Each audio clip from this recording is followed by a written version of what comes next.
Madame la Présidente, ma délégation réaffirme son attachement aux efforts visant à assurer le maintien de la paix et de la sécurité internationale et le règlement pacifique de différends. Les sanctions imposées par le Conseil de sécurité dans le cadre des opérations du maintien de la paix et de la sécurité internationale demeurent un sujet de grande préoccupation pour Haïti qui, elle-même, a déjà été l'objet de 8 missions onusiennes et a été l'objet de sanctions imposées par le Conseil de sécurité. Ma délégation est d'avis que le régime des sanctions constitue un outil important dont dispose le Conseil de sécurité pour parvenir à la paix et à la sécurité internationale. Néanmoins, Haïti croit que les sanctions ne devraient être imposées qu'en dernier ressort.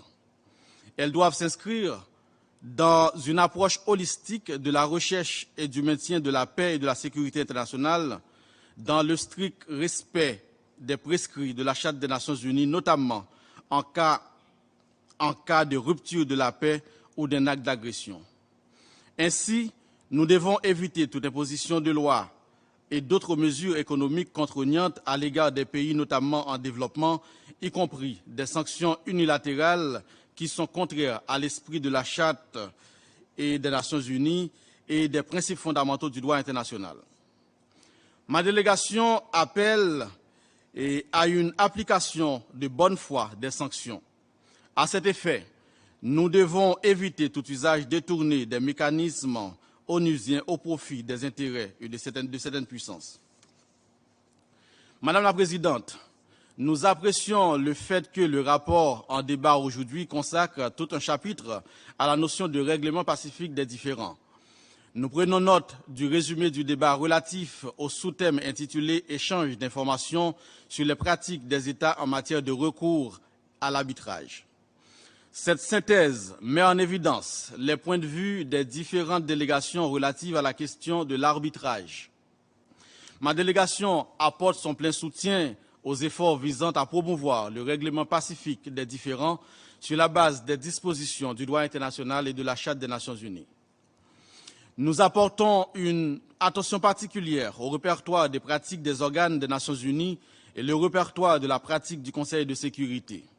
Ainsi, nous félicitons des progrès déjà réalisés pour combler le retard enregistré dans la mise en œuvre de ce dernier.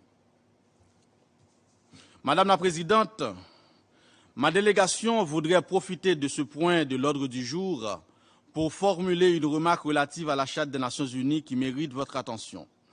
Il est stipulé au point 2 du préambule de la Charte, et je cite, « Résolu à proclamer à nouveau notre foi dans les droits fondamentaux de l'homme, dans la dignité et la valeur de la personne humaine, dans l'égalité des droits des hommes et des femmes, ainsi que des nations grandes et petites. » Ici, ma délégation croit que le qualificatif « grande et petite nation » pose problème.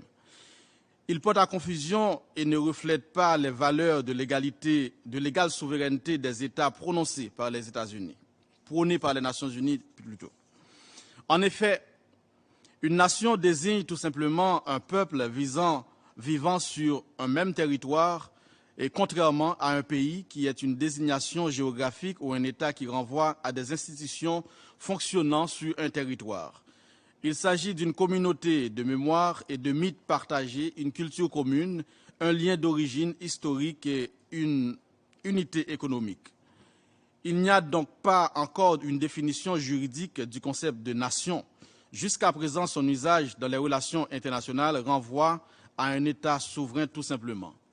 À cet effet, Madame la Présidente, ma délégation se questionne sur le bien fondé et les critères objectifs qui nous amènent à considérer une nation comme étant grande ou petite.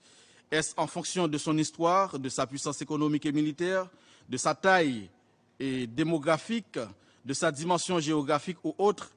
Alors, si nous ne parvenons pas à définir des critères objectifs clairs, précis et acceptables qui justifient une telle catégorisation, il serait judicieux de parvenir à un amendement à la Charte permettant de parler de nation tout simplement. En conclusion, Madame la Présidente, la République d'Haïti continue de supporter les travaux du Comité spécial de la Charte des Nations Unies et du raffermissement du rôle de l'organisation. En tant que membre fondateur de l'organisation, la République d'Haïti entend jouer son rôle dans la réforme des Nations Unies à la dimension de son histoire glorieuse. Je vous remercie de votre attention. Je remercie le représentant d'Haïti et je donne la parole au représentant ou à la représentante de la Fédération de Russie.